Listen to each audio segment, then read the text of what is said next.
بېشماره احتیاطونه ښودل شوي دي د بیمارۍ نه، د کرونا وایرس نه د بچ کېدو دپاره. یوه خبره نن مختصره او ډیره اهمه چې هغې ته کیدای شي زموږ خلک متوجه نه وي، هغه دا دی چې موږ په دې دوران کې چې کومې پورې الله دا مصیبت زموږ نه واپس کړی نه وي، نو موږ د صدقاتو سهاره واخلو. صدقه هغه عبادت دی چې کله چاته د الله د طرف نه غصه متوجه شي، قهر متوجه شي او غضب متوجه شي او دلته د صدقه ورکي، نو غضب واپس شي. نو دا چې څوک سحر هم صدقه ورکوي او ماسپښین هم صدقه ورکوي او ماښام هم صدقه ورکوي، نو زموږ نه ډېر شی ګناهونه کېږي چې د الله قهر راته متوجه شي. لیکن د صدقاتو عادت خلک چې هغې ته د الله عذاب او د الله د طرفه غضب نه متوجه کېږي. د دې وجې نه دا د عذاب یو شکل دی، د تنبیه د الله د ناراضګۍ یو نښه ده.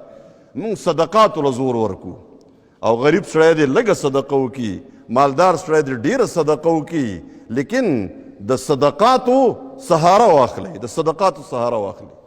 نبی کریم صلی الله علیه وسلم دا هم فرمایي که نه تاسو صدقات ورکئ او صدقات ډېر ډېر ورکئ، نو د الله رحمت به نازل شي. تعلیمات دي او د الله سره چې کوم رزق دی که نه، دا د صدقاتو په ذریعه راکوزیږي.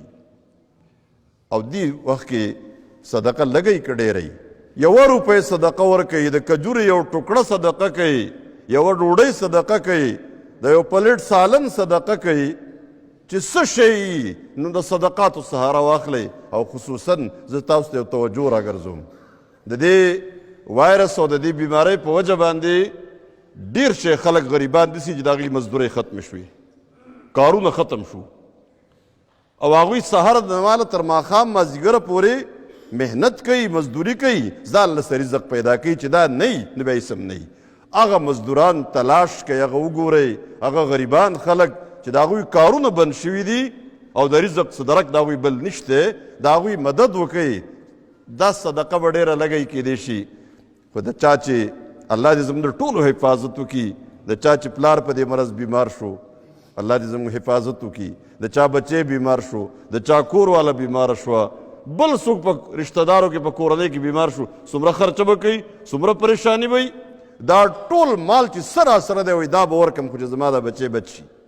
د دې بچو او د خپل اهل و عیال د سرونو صدقې ورکوي، الله به دا مصیبت زموږ ټول نه واپس کړي. خصوصا دا زموږ سیکټر او ټول حیات آباد، بلکې الله چې کله راضي شي د یو کار باندې، نو کیدای شي د ټول پېښور او د ټول علاقې نه دا مرض داسې موږ محفوظ وساتي. نو تاسو خصوصا زموږ د دې جومات منګزار زما سمیت زه پخپله او تاسو ټول دا پخپله غریبان تلاش کوئ او صدقه ورکوئ. دا عادت تاسو جوړ کړئ، انشاءالله العزیز الله به زموږ نه دا مصیبت واپس